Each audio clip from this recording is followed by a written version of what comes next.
Hello and welcome to another video. In this video I'm going to be discussing Brandon Sanderson's books, more specifically the books of his that I've read, and spoilers, I absolutely love all of them.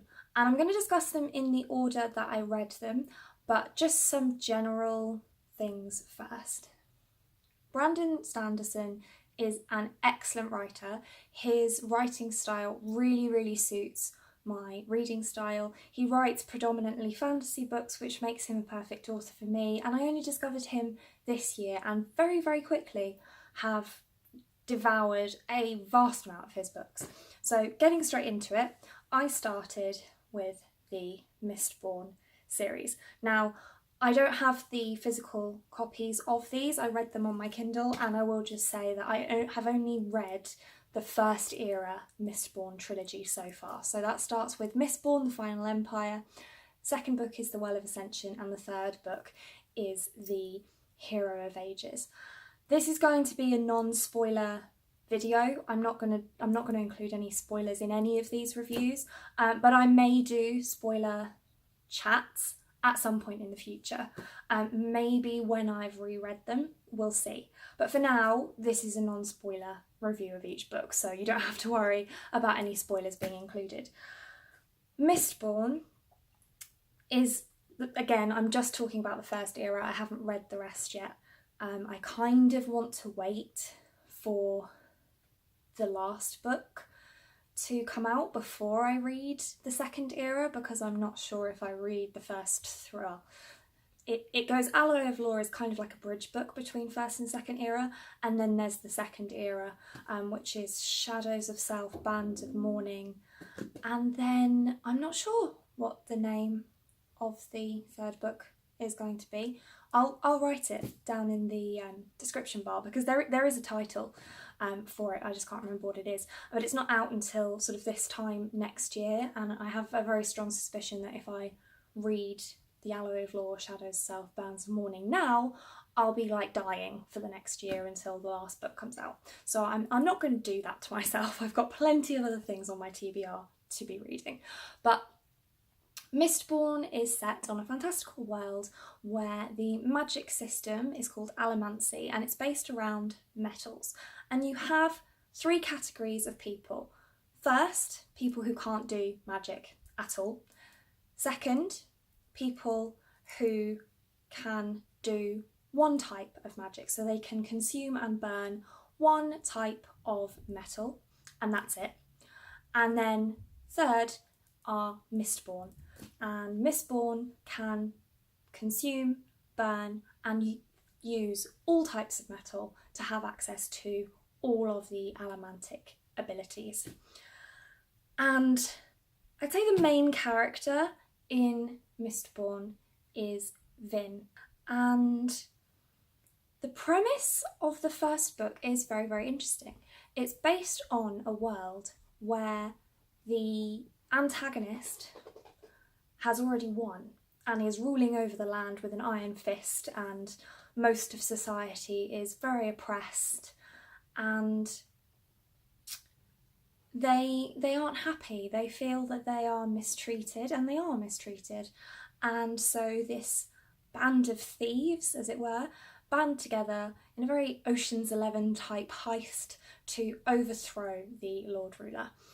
And I'm not going to go any more in detail about the plot for now, because I promised there wouldn't be spoilers, and there won't be. And if I go any further, then there would be spoilers. But just a couple of things that I really particularly love about this series is the character development.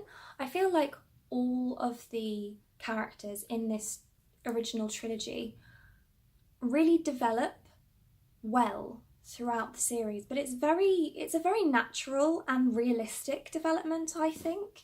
And they're all the same people throughout the series. It's not that their entire personality completely changes. It's just that they learn things about themselves and they improve themselves like we as humans do. So it's just really interesting to see that very natural character development throughout what is a very complex series. There's a lot of stuff that goes on in this series, in this trilogy, and it's kind of nice to see that very subtle character development, but it's very obvious, but it's very, very subtle. So that's really, really well done, and I really enjoyed that. Also, the magic system. I have never read a magic system so vivid and so intricate, and in the fight scenes I could see exactly what was happening. It took me a while to get my head around how the magic system worked, but once I did, I was able to follow it. And I'm not a very visual person. Usually when I'm reading a book, I don't see in my mind what's happening, but with this I could really see it. I could see how the magic system worked, I could see the fights taking place, and it's just fantastic. It's so brilliantly written, and it's so easy to follow, even though it's really, really quite a complex magical system, so it's great. And then the other element of the book, and I suppose this is sort of a feature of most high fantasy novels, which this is, it's a high fantasy series, but or epic fantasy, whichever terminology you prefer. There's a lot of religion and a lot of politics going on. I think the politics is probably a bit more prevalent. The religious connotations are a little bit more subtle, especially in the first book. They start to come out a little bit more as you go on, but I think it's really, really interesting. And there's one character, Slazed, who is predominantly the character that leads the discussion about the various religions that come up in this series, and I think that they're really, really interesting, and I think that Brandon Sanderson has done really well to come up with a lot of different religions and that sort of thing in just such a small, I mean, they're big books, but it's only a trilogy, and he managed to pack so much into this trilogy. So I found that really, really interesting, and it's not usually something that grabs me in books, but it was quite an interesting inclusion, I found. After Mistborn, I wanted to read the Stormlight Archive next, but I was told, or I read online, that you should read Warbreaker first because there's some crossover between Warbreaker and the Stormlight Archive, which there is, and I thought that I'd address that at this point of the video. You don't need to read Warbreaker before you read the Stormlight Archive. You don't. There is crossover, but it is subtle. It's not like you're going to miss out on anything in Stormlight if you haven't read Warbreaker first. And I'm glad that I read Warbreaker first, but I think that my enjoyment of this book was slightly less than it would have been because I was kind of rushing through it so that I could start Stormlight. So that's a bit of a shame. But I suppose I'd liken it to the Marvel universe. So you'll just get subtle hints and subtle nods to other Marvel universe stories while you're watching another. So you might watch Iron Man and get a Captain America reference, or you might watch The Avengers and get an Iron Man reference, you know. So yeah, it's subtle and it's not a massive thing, but Warbreaker is... Yeah, these are all in Brandon Sanderson's Cosmere as well, I should mention, which is the universe in which all of these books are set, but they're set on different planets. And on this planet, the magic system centres around breaths, and everybody has one breath when they're born, but they can acquire more breaths if they are freely given by somebody else. And as you gain more breath, you gain more power, and colours become more vivid, and colours are a central part of the magic system. But I'm not going to go into that because there's a lot of magic development throughout the book, and I think it really adds to the story. So I'm not going to go into more depth about the magic system now. But the central plot is that there are these two princesses of a kingdom, and one of them has been raised to marry the god king of a neighbouring realm to keep the peace, essentially, between those two realms and to prevent war. But war is brewing, everybody's worried that it's going to happen, and so one of these princesses is sent to marry this god king to preserve that peace. And the other sister, the other princess, goes off to rescue her sister from the God King, who by all accounts is a tyrant and a really, really dangerous god. And all sorts of political intrigue and mystery ensues. So I think it certainly is one of those books that you don't want to know too much going into because it would kind of ruin the book. But just a couple of things I want to touch on. One of the sisters is Ciri, and I absolutely loved her. Her sister, the other princess, Vivenna, I didn't feel a connection to her instantly. It took a while, like 75 to 80% of the book, for me to sort of warm up to her, but she did grow on me. At the moment, this is a standalone novel, but there are plans, Sanderson has plans to add more books to this world. But again, you can definitely just go ahead and read Warbreaker as it is. It has finality to it. It's not like you end on a cliffhanger, although I have to say Sanderson is pretty good for that. I hate cliffhangers, I just can't deal with them. And he's pretty good for having each book, even in a series, have some finality to it. So you've still got some open threads to lead you on to a next book, but it's nothing so awful that you're thinking, oh gosh, now I've got to wait like 2 years for the next one and I can't cope. There is finality to his books, which is great. But yeah, I enjoyed the mystery and the intrigue in this book, and I am looking forward to rereading it because, as I said before, I feel like I didn't quite get as much out of it as I perhaps would have done if I hadn't been trying to just get through it before reading Stormlight, which was what I read next. Starting with, of course, The Way of Kings. As you can see, these are pretty big books. I mean, Mistborn and Warbreaker are pretty big books as well. Mistborn, I think they're like 600-700 pages each, I don't know, because I've read it on a Kindle, it's difficult to say, but Warbreaker is 600 and something pages, I believe, 656, including the Ars Arcanum, which is the little guide at the back of the book that explains the magic system and that sort of thing. Whereas The Way of Kings is over 1,000 pages? Yeah, just over 1,000 pages, 1,007 pages, including again the Ars Arcanum. And I just don't know what to say about this series. I'm obsessed. I love it. I've read The Way of Kings and I've read Words of Radiance. Then I read Edge Dancer, which is in this Arcanum Unbounded, which I'm going to come back to. And I also read Oathbringer, but I don't have that to show you because it's not yet available in these floppy paperback editions. So I borrowed it from my library in a hardback to read because I couldn't wait until the 30th of October to be able to buy this edition. And I didn't want to buy a copy that didn't match the rest of my series.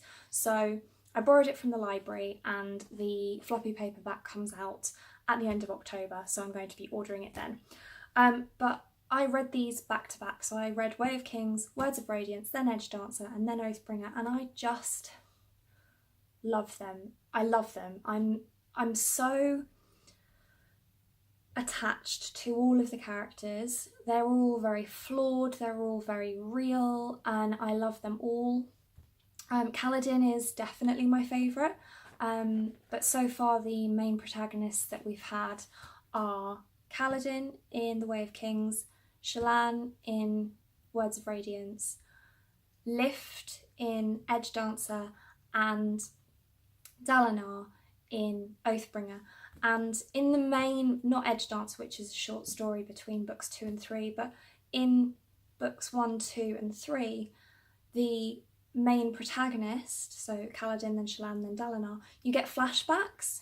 So they are really well developed characters and they're really flawed and they're like real people. You really get a sense that they all have their own issues, and I feel like there's a lot of mental health issues in these books which are subtly referenced, but they're definitely there, and I really appreciate that. For example, Kaladin, I'm pretty sure, suffers with anxiety and depression, and Shallan has a personality disorder, I think, as well as anxiety.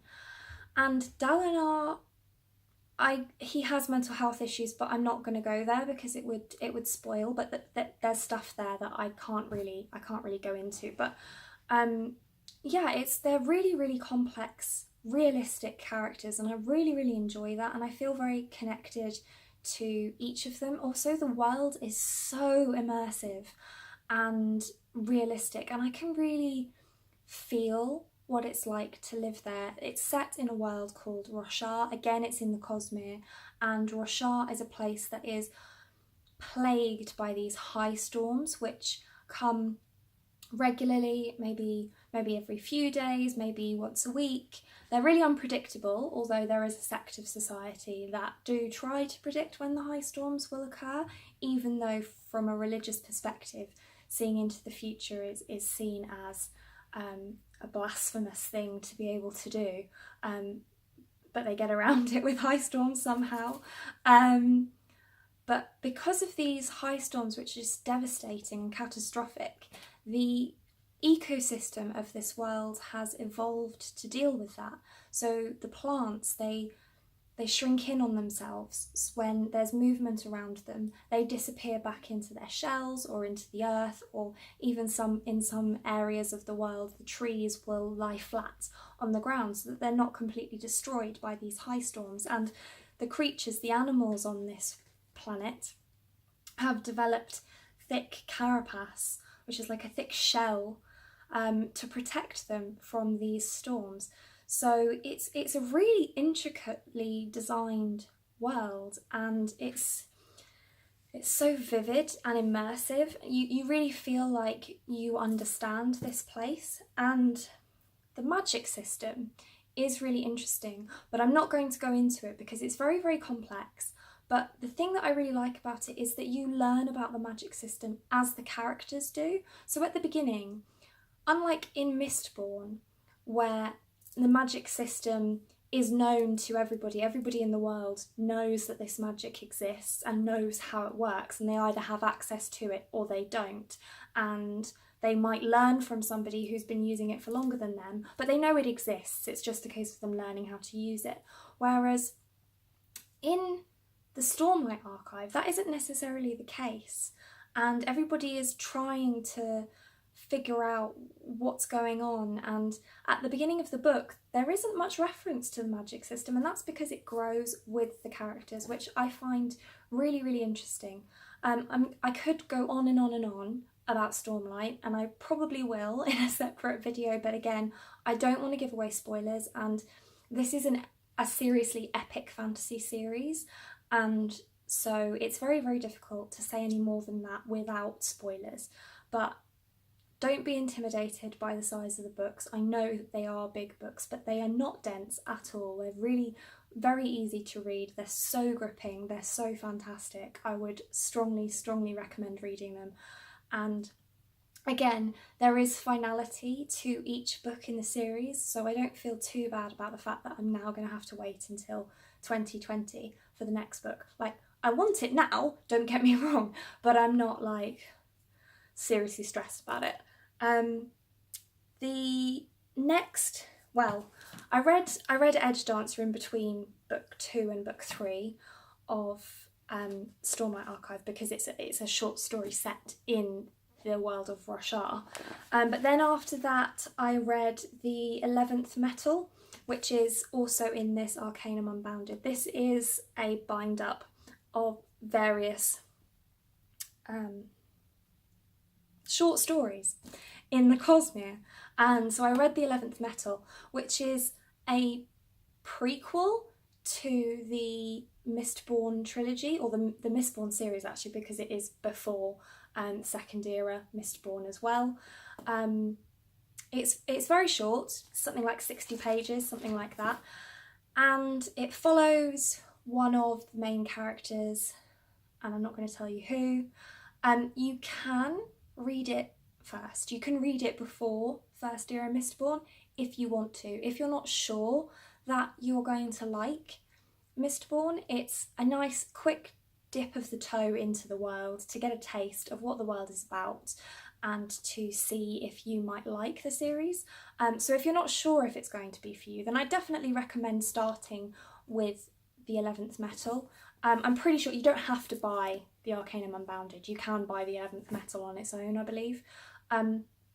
So I'd recommend that if you're not sure. However, if you know for sure that you are definitely going to read Mistborn, then read the first era first. That's my opinion. I think you get more out of the 11th Metal if you've read Mistborn first.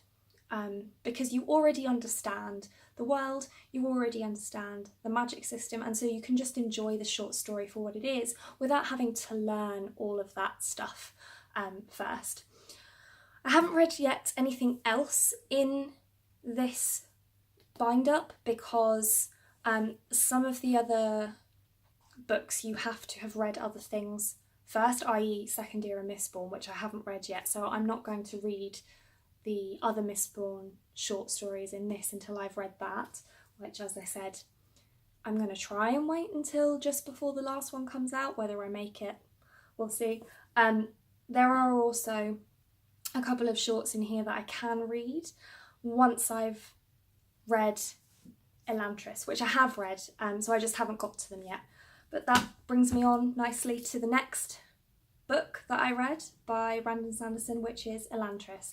And I love Mistborn, I love Stormlight, but I think this is my favourite Sanderson book. It's the very first book that he published, and I just think it's fantastic. I feel so connected to the characters in this book. Again, this is a standalone with plans that Brandon Sanderson plans to do more books in this world, but in the future, and as in set in the future of this world. And so this is very much a standalone. You absolutely can just read this book. It is Cosmere, but you're not going to miss out on anything in any of the other books if you just read this one. It's absolutely fine.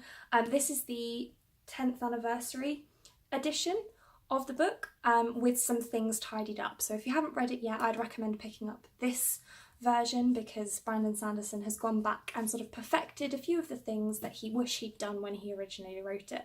I'm kind of interested to try and pick up the original published version to see what the differences are. But honestly, I just loved this book. The premise of this one is there's this city called Elantris, which was a powerful and magical city full of people who had been blessed by this process called the Sheod, which randomly picks people, and by randomly choosing these people, it made them into these magical, godlike beings, and they all lived in this city of Elantris that was a magical city, and they were worshipped like gods by the general people in this land. But one day Elantris falls, and nobody knows why, but all of a sudden all of the godlike people and the city around them start to decay and fall apart, and now if the Sheod claims somebody, rather than being turned into a godlike creature, they're actually turned into pretty much a zombie. They're alive, but not really. And that premise in of itself, it sounds really, really interesting to me. And our main protagonist in this book is a woman named Serene, and I love her. I love her. She is amazing. She is very, very, very strong female character, but she doesn't kick ass in the traditional sense. So most of the time when you're reading a novel, and especially fantasy novels, you will find that a woman is only considered strong and powerful if she can kick butt and fight really well like a man, which is irritating because there are other ways of being strong, and Serene does a really, really good job of proving that, or Brandon Sanderson does a really good job of proving that, because Serene is extremely clever, she is extremely witty, and she uses her brains and her wit to basically get what she wants, get things done, right the wrongs in this world, and yes, she can be manipulative, but in a good way, and she recognises her flaws, and she has her own insecurities. You know, she's very tall for a woman in this world, which is something I can relate to because I'm 6 foot, and the struggle is real, people. It's not easy being a tall person. Buying clothes is a nightmare. No, so she feels really different in her world, and she feels like because she's a princess, she's looked up to, and she should be someone to be looked up to, but she can't be because she's not like other women. She's just a bit different, and I love that. She embraces it. She doesn't always love the fact that she's different, but she doesn't let it stop her. She doesn't let it get in her way. And I feel so connected to Serene, and I'm pretty sure that's why I love this book the most out of all the Sanderson books that I've read. Even though it's his first, it's just the characters. I feel so connected to the characters in this book. I absolutely loved it. I think the relationships in this book are very, very realistic, and the political intrigue, oh, it's good. It's good, guys. And that brings me on to the last Sanderson book that I've read, or actually that I'm currently reading, which is White Sand. This just got delivered today, in fact, and I mean, where am I? They don't have page numbers because it's a graphic novel, but you can see this is what I've got left. This is what I've read. I'm going to finish it today. I just couldn't finish it before filming because I'm going to lose the light. This is good. I like it. I've never read a graphic novel before.